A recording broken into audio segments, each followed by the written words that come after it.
Hey, hi all, welcome to the video. We are basically trying to analyze the pattern of, Congress votes on Obamacare in the year 2010. Now, we have already covered couple of questions such as, how to split a state from the district number, and then basically calculate the total number of Democrats and Republican votes in favor or in against the vote. Now, moving on, what we can further analyze is, what is the percentage of uninsured within each state. Okay, so I will just take DF interim. If I have to just give you a little recap of what DF interim is, I yeah. So basically, it has all the columns from the original data frame plus two additional columns, one representing state and other representing district. Now, what we are so for timing, we'll just comment this line number 87. So we will select, okay, just for the sake of understanding, let's not comment line number 87 now. I am uncommenting it. So basically, I will take the data frame and I will select state and uninsured. Okay, and then I will group it by state.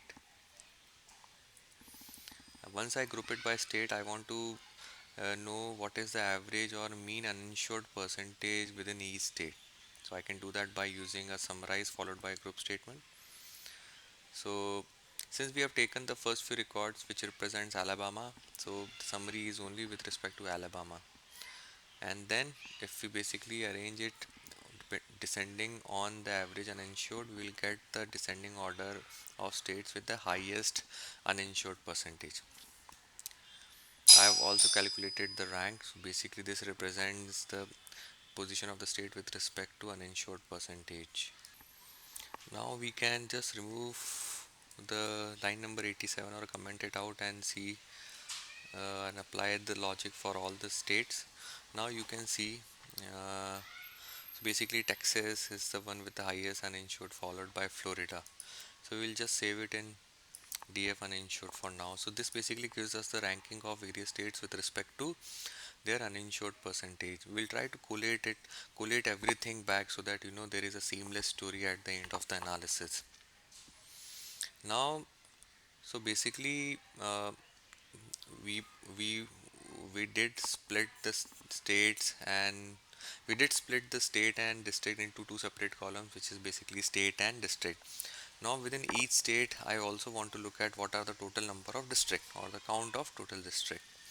So what I can do is, for timing, instead of head of 6, let me take head of 10. So again, I will get the same data frame along with state and district column. I will now uh, select district, party and state, and then I will try to group it by state. So essentially in line number 18 we could have only selected district and state. That would have sufficed.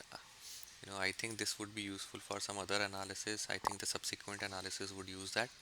But essentially what I'm doing is I'm selecting state and district, and then I'm grouping it by state, and then I'm trying to count the total number of records within each district within each state. So you see, since I'm only considering 10 records, so it is giving me values for AK, AL and AZ. Now let me comment this out and run it on the entire data set.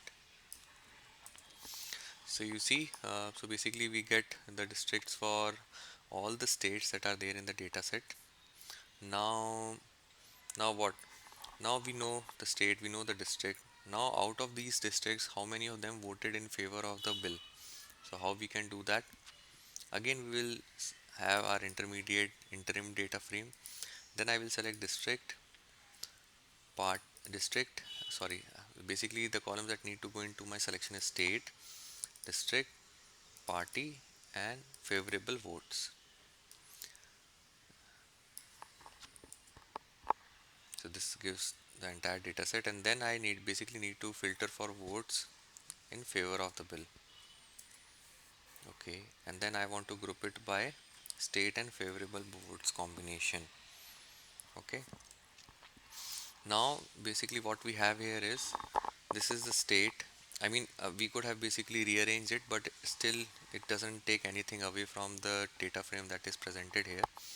So we have states, we have party, we have district, and then these represent the favorable number of votes. Okay, if I run this,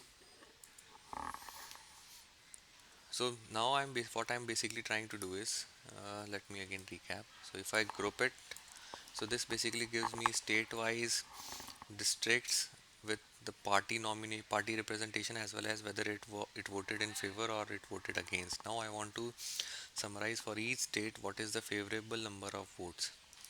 So that I can directly do by using total votes, and I can count the number of values in the ins vote. And since I've already filtered on ins vote is equal to 1, so this will give me the total count of records in this column for a given state, will give me the total positive votes.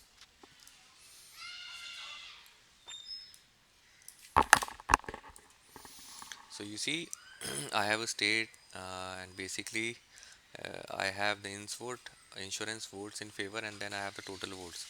Now I just need to remove ins vote because it is not useful. Now for each state I get the total votes that were basically given in favor of in favor of the bill. I will have this. I will just save this in DFA vote. Now the main question is, we have basically the states with the highest uninsured percentage, and then we have the states with positive votes based on the district that voted in favor of the bill or not. And then basically there are certain secondary things that we can do. Now the basic purpose is the states with the highest uninsured the states with the highest uninsured percentage should have voted in favor of the bill, right? Because it is very natural that some if the population is uninsured, the bill would have helped people to basically become insured and avail benefits. So we will try to basically add that factor here.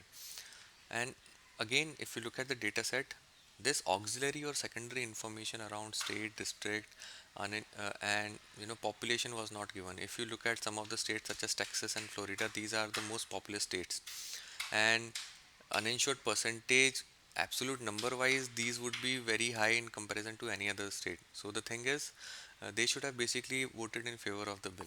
Now let's see. Let's try to basically collate everything. What is DF district? So DF district is nothing but state-wise total district that voted in favor of the bill. Now DF favorite bill is nothing but, okay, sorry, DF district is nothing but state with the total district, and DF favorites is out of these districts how many voted in favor. So I will just try to join this. So this basically gives me state total districts within it, and how many of them voted in favor. So if you see, AK and AL did not have any favorable votes. Arizona and so on voted in favor. And now I'm basically trying to add the proportion of districts that voted in favor. I can basically do that by just dividing total votes by total district.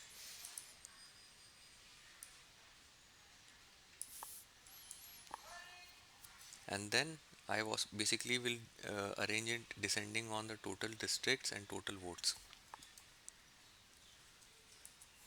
So now I have a summary where I have California, Texas with the highest number of districts, and the total votes uh, basically given in favor of the votes is represented by total votes. Now if you see, I also have the proportion of votes. Okay, now let's also bring in the population uninsured within each of these state. Now if you see California and Texas, if you just look at Texas, Texas is the most populous state within US along with California, and it is ranked one in terms of the number of uninsured people within US, and they have given very less votes to that particular bill. So the thing is, where ideally a state with the highest population and also with the highest uninsured percentage should have ideally voted in favor of the bill, but essentially if you see uh, all the tussle between Democrats and Republicans basically resulted in a scenario where states that required the most aid voted against something that could have basically ensured a lot of non-senior citizens. So that's how politics plays. I hope the video was useful, and all the very purpose of creating this video was to basically give you an idea how you can take a data set, and even if all the information is not present, we would never have all the information at our hand. We need to basically search for secondary sources or sources that we can augment our data set with, so that it becomes more rich and becomes meaningful, and we are basically able to tie all the information together, just basically connecting the dots. I hope this video was useful. Do let me know in the comment section.